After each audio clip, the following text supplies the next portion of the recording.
I'm Stephen Skinner. I'm one of the authors of the report, and I'm based at the University of Exeter in the United Kingdom. I'm going to start the proceedings today by outlining 3 preliminary points. I don't have slides, I'm just going to talk about them. And these 3 points are about the background, aims, and scope of the report. I'll then introduce our guest speaker, who'll be followed by 4 short presentations on the system-specific recommendations set out in the report. Firstly, all of the authors of the report wish to acknowledge the funders who made the work possible. And this work has primarily been supported by the Open Society Foundations, and our ongoing work benefits from additional financial assistance from the Oak Foundation. So our sincere thanks go to both organisations for supporting us in this. Also, we want to note that this report is the first fruit of a project that was initially inspired and guided by our colleague Annika Oster, a highly respected, independent and international policing consultant, who started to forge collaborative work on the question of how to monitor police uses of lethal force, but who sadly died prematurely before this phase of the work got underway in 2019. So we all wish to acknowledge her inspiration in this project. Secondly, we want to flag that this report is part of a broader ongoing project. Looking ahead, our aim is to develop and extend the research and analysis to include case studies from additional countries, so as to increase the international reach of the monitoring undertaking. To that end, the current report that you've all seen will soon be joined by a second one on police oversight and accountability systems in South Africa and Kenya. And we will be exploring possibilities for further system reports after that. And all of the reports will be hosted eventually on our website. Thirdly, we are of course here to focus on the report that we're launching today. And this report is primarily motivated by a concern with the importance of accountability and transparency in policing in the context of democracies under the rule of law, especially when force is used and deaths occur. And as events around the world over the past year have made apparent, consensual and legitimate policing can be undermined when those using lethal force appear to be insufficiently accountable for their conduct.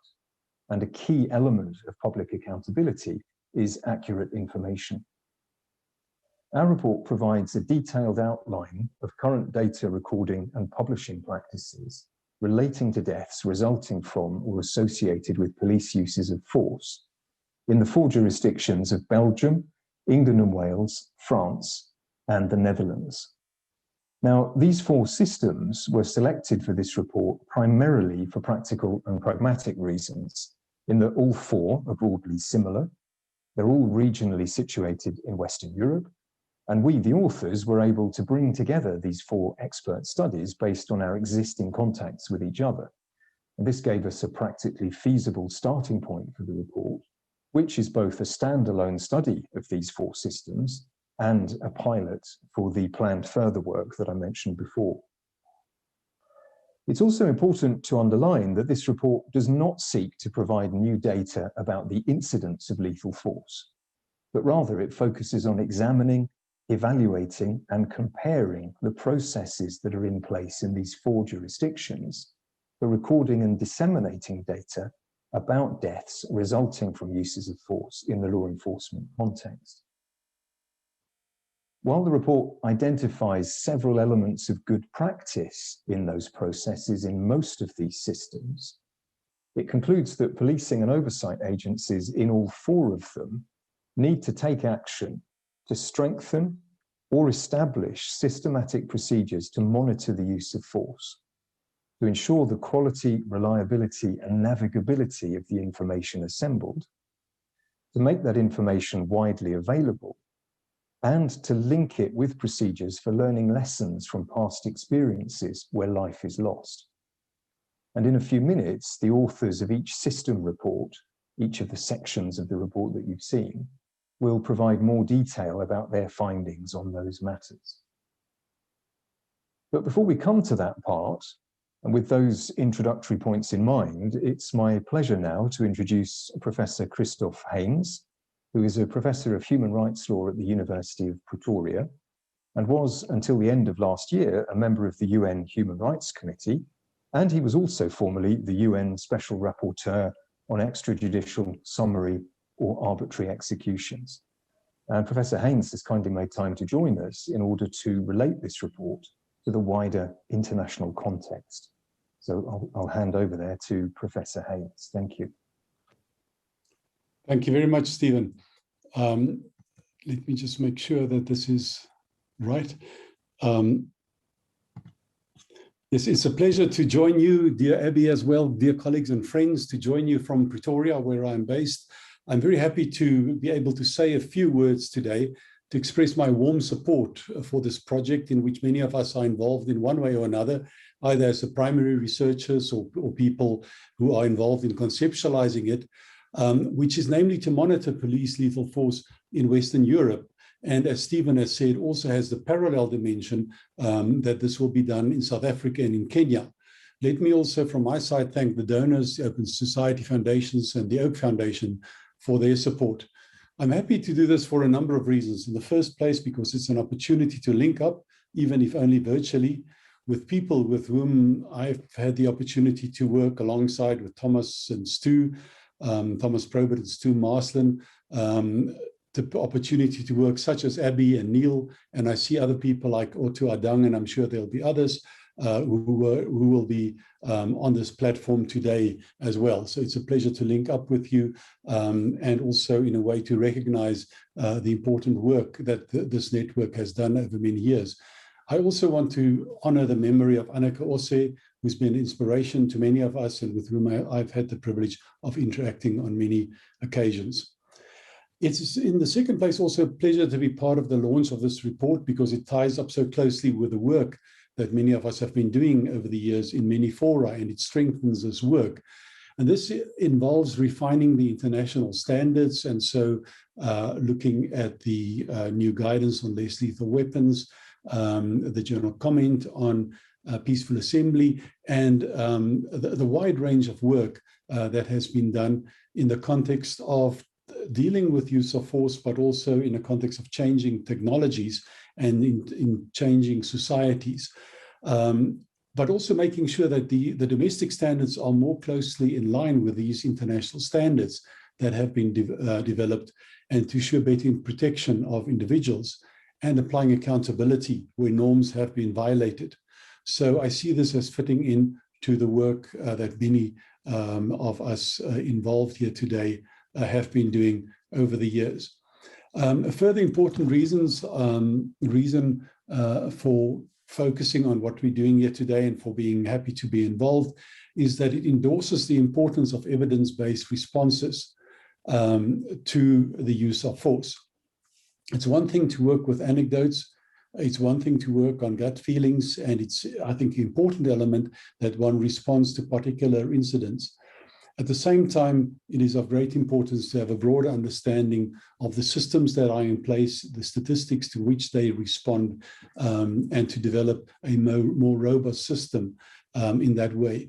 If I may refer to the example of the death penalty, in many cases, perhaps with the exception of 4 or 5 countries, a handful of countries, we have a very clear picture of what happens, and to set the priorities and determine the strategies.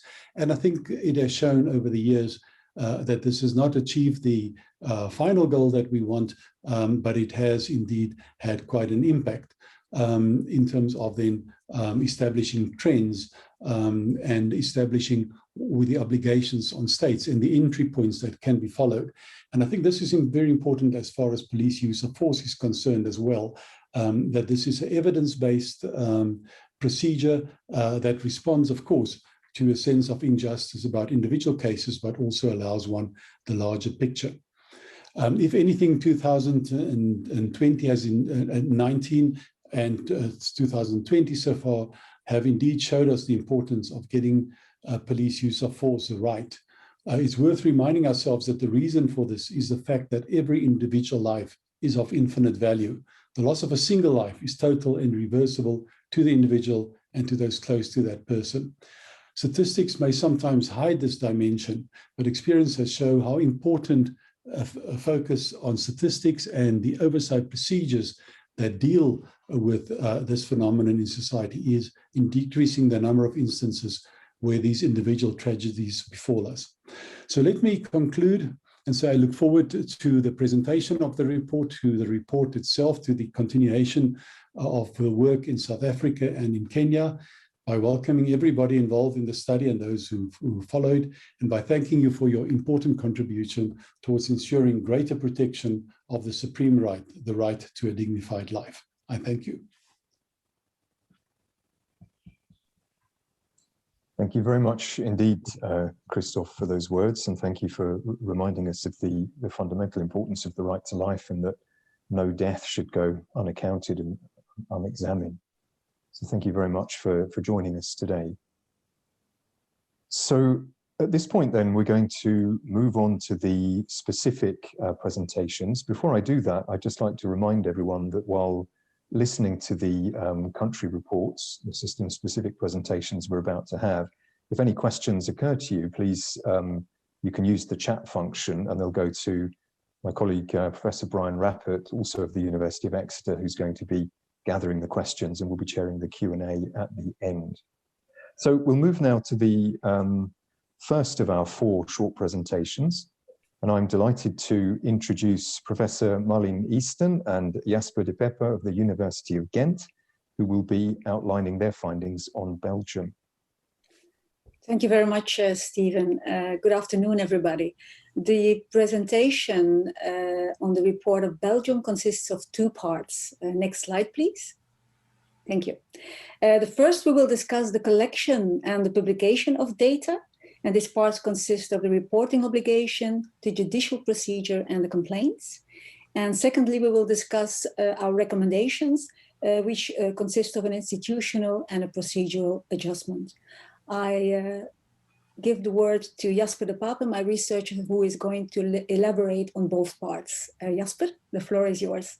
Okay, thank you very much for the short introduction. You can go to the next slide where we'll introduce the reporting obligation. Another one, please. So the reporting obligation, any use of force by police, so both the local and federal police, should be immediately reported to the Directorate of Administrative Police Operation, which collects this type of information for the operational support. Using this information of this report, they could deploy a stress team that will help if any traumatic situation has occurred. Now, when we're focusing on lethal force, this will be reported to both a brief and an extensive report. An extensive report on individual instances of the use of force is made to the General Directorate of Resource Management and Information and supports the supervision, management and production of qualitative and quantitative analysis by the Internal Supervision Services, the General Inspection of the Federal and Local Police, as well as Committee P. This is also transferred to the Directorate for Service for Prevention and Protection at Work, the Training Directorate, and the Use of Force departments of the National Police Academy for internal consideration. It contains, amongst other things, a description of facts, location, date and time, and members of staff involved. This whole leads to information police to force being somewhat fragmented and mainly used for internal support. Now, when we're looking at the judicial procedure on the next slide, we can see that, the next slide, please. Okay, that's okay. Investigation reports into deaths are only available through judicial authorities because of the status of a member of the police force. The investigation is carried out by the investigation department of the Committee P. And these reports are not made public and they mostly describe legal and disciplinary proceedings.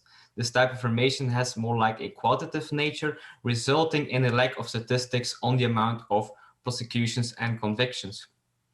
On the next slide, we will be looking at the complaints. So data can also be retrieved through complaints.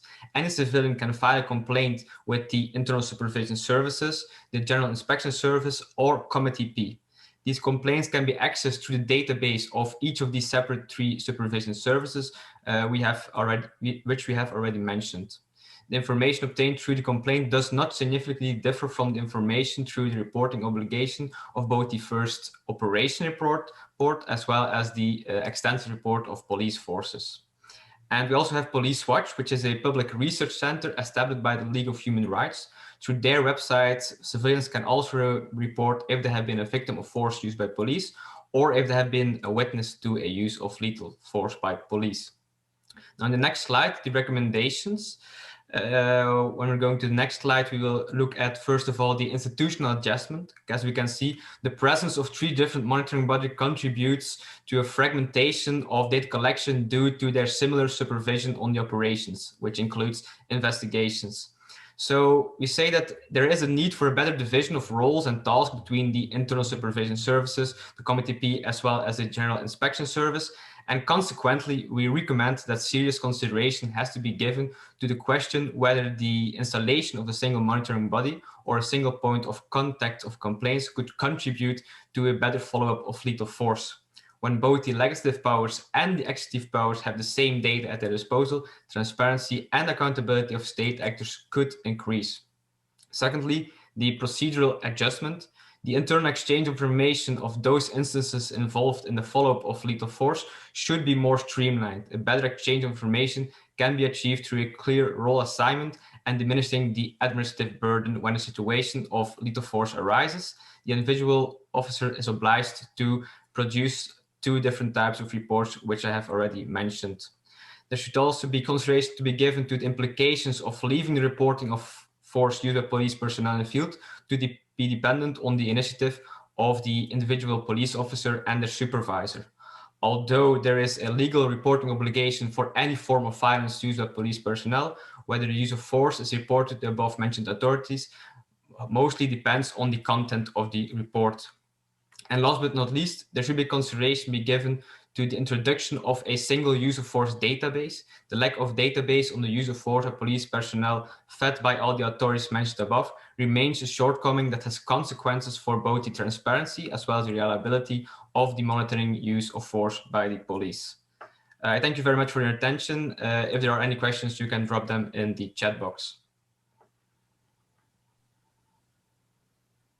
Okay, thank you very much, Jasper, for that outline. And there on the slide, you can see the names and contact details for the authors of the report on Belgium. So now then, we'll move on to the second of our 4 brief synopses of the reports. And I'm delighted to introduce Dr. Abby Dymond of the University of Exeter, who's going to outline her report on England and Wales. Good afternoon, everyone. And can I just start firstly by saying thank you to many of those in the audience who kindly took the time to comment on an advanced version of this report. So thanks very much for that. So in terms of practice in England and Wales, we found that in some ways, England and Wales constitutes relatively good practice when looked at internationally. So we have 2 different types of quite detailed annual data collection and publication surrounding use of force, and in particular, deaths following use of force. So this includes, firstly, an annual publication by the Home Office, and secondly, a detailed publication by the IOPC, the Independent Office for Police Conduct, which looks at deaths during or following police contact. And in this IOPC report, deaths are classified into a number of categories. So they're classified into road traffic fatalities, fatal shootings, deaths in or following police custody, apparent suicides, and other deaths following police conduct that are subject to an independent investigation.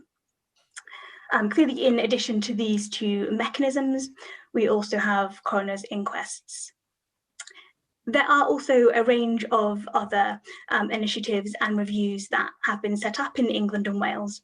So we have a ministerial council on deaths in custody that is advised by an independent advisory panel on deaths in custody.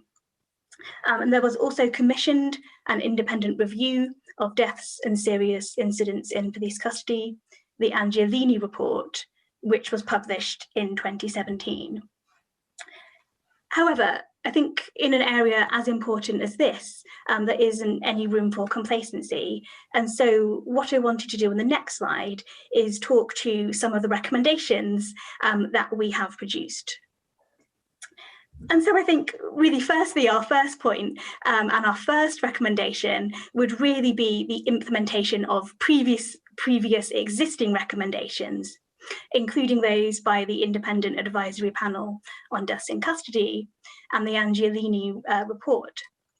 So in the Angiolini report, she found that there had already been a failure to learn lessons and to properly consider and implement recommendations from previous reviews and previous cases where people had died. Then in 2018, reviewing its own progress on the implementation of the recommendations that Angiolini produced, the government found that they had made good progress, but there remains much more to do. And just at the time that we were going to press, Dame Angiolini herself found that many of the recommendations she had made with regards to learning the lessons from deaths had not been progressed. So I think really our first recommendation would be the need to implement the many really strong recommendations that have already been produced to help ensure that lessons can be learned in cases where people have died. However, having said that, finally, on the next slide, I just wanted to speak to a couple of the selected recommendations that we make in the report. And I wanted to focus in particular on our recommendations around data collection, publication, and analysis. So one of these recommendations would be that there's a need to clearly identify where deaths have followed police use of force. As we see in the IOPC publication, although these deaths are mentioned, there's no distinct category for such deaths, which can mean it can be a little confusing and a little work can be needed to pull out these deaths. We also found while researching the report that there was a range of information, some of which was publicly available in cases where people had died. Other information was available but was difficult to find, and yet further information was not available at all. And so we would recommend that it would really be helpful to have a central hub for such information. So things like IOPC investigations, responses to recommendations, reports from coroners to prevent future deaths, inquest transcripts, as well as details of any prosecutions, convictions, and appeals and sentences, and that there should be a central hub created for such information. So I think in conclusion, we can see that there are some similarities with other countries and some need to implement not just our recommendations, but also the recommendations of previous independent reports as well.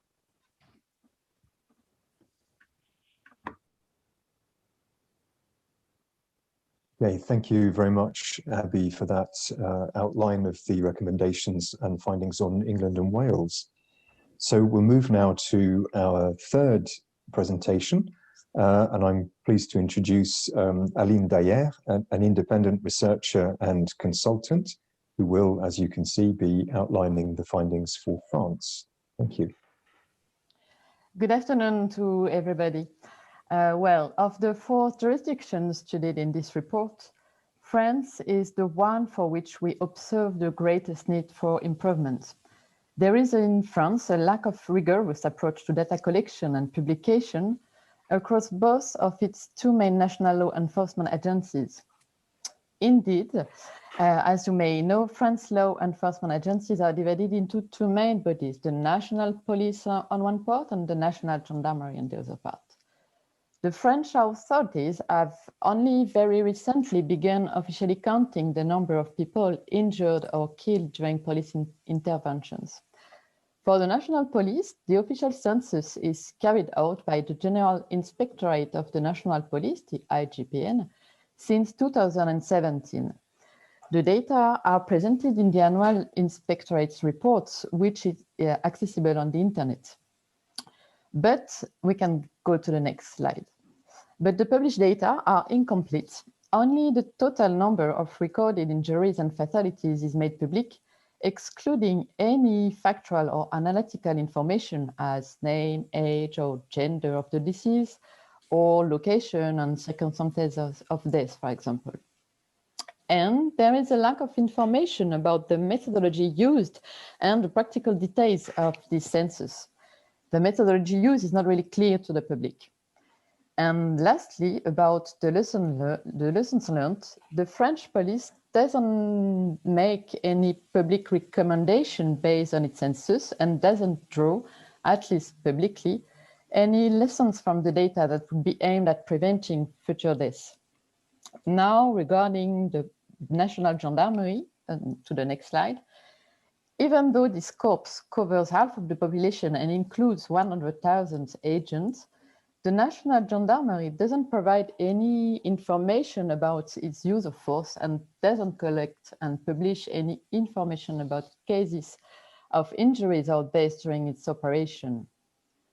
Now, on the next slide, regarding investigations conducted by official agencies, we observe a lack of independence and transparency.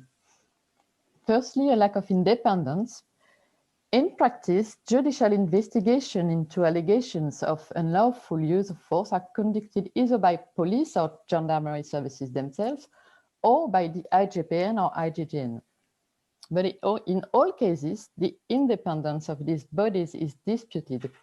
Both inspectorates are indeed composed of police officers for the IGPN or gendarmes for the IGGN, and they come under the authority of the National Police Directorate or National Gendarmerie Directorate.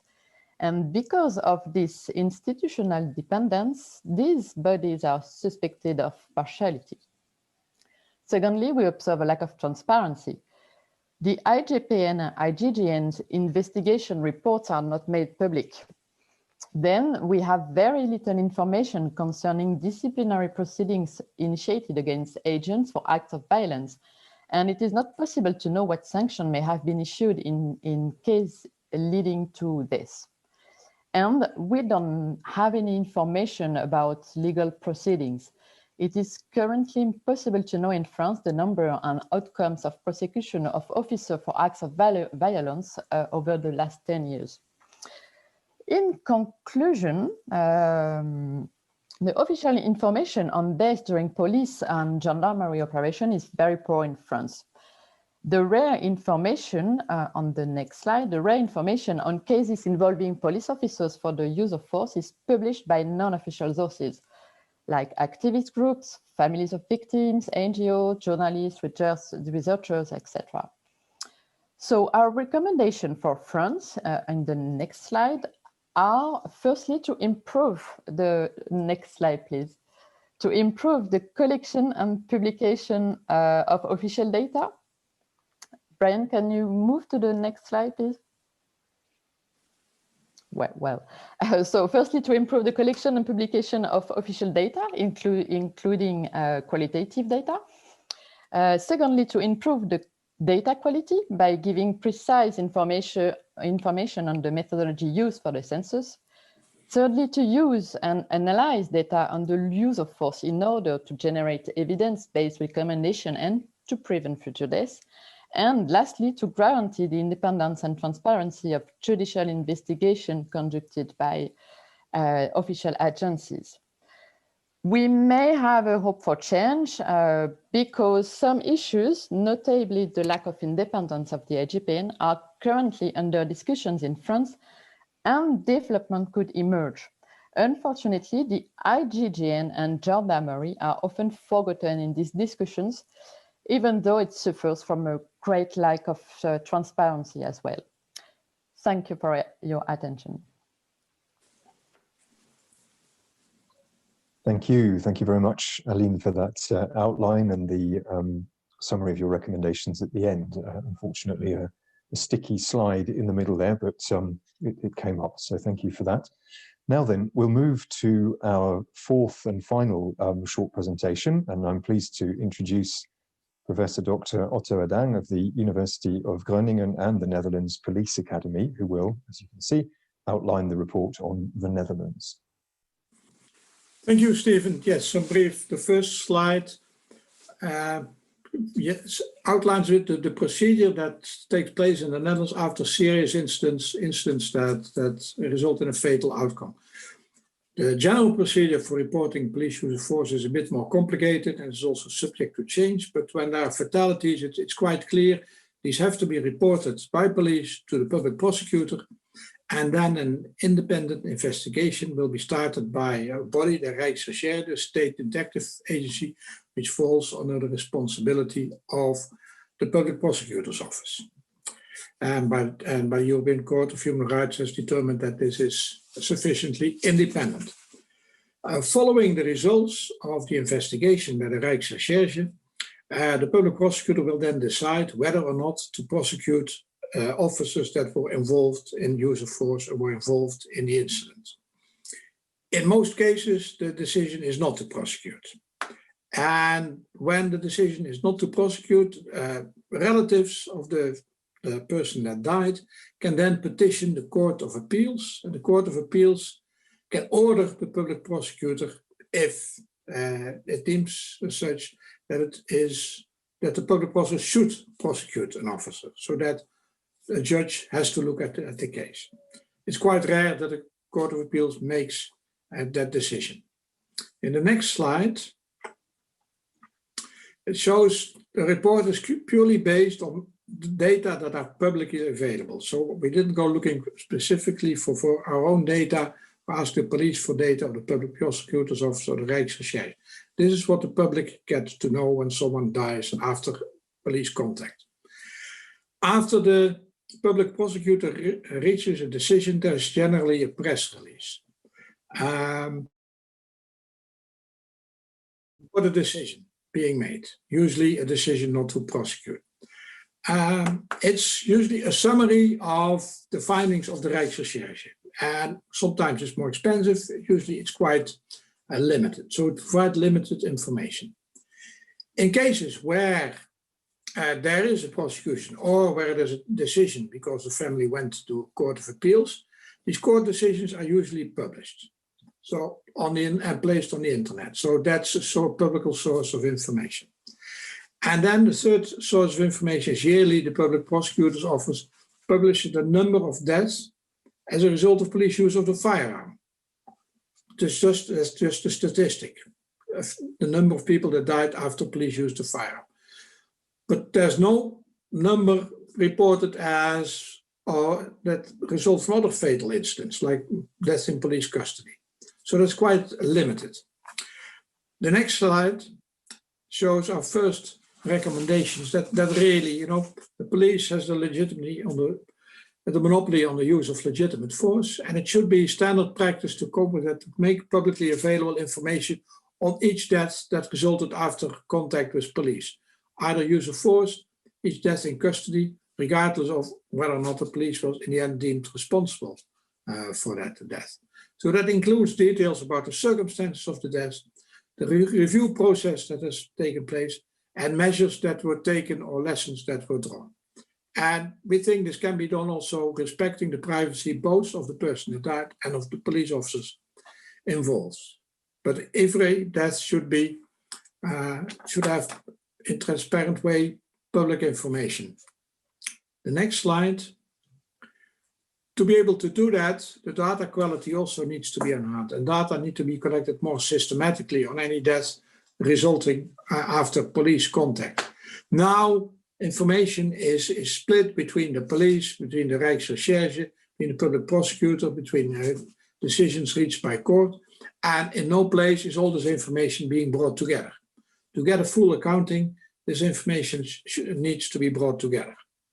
And finally, our last slide shows that, yes, when you have these data and they are brought together, it's also important to analyze them on a regular basis, to draw lessons from them, and also to create transparency. Now, a lot of research is being done on use of force by police in the Netherlands, but it's usually it's always on an ad hoc basis. And it should just be standard practice, also by independent researchers, to increase transparency and accountability. Thank you for your attention. Thank you very much, Otto, for that. And then I will hand over at that point then to Professor Brian Rappert, who's going to be bringing together the various questions that have come in and sharing this next section of the launch today. So thank you.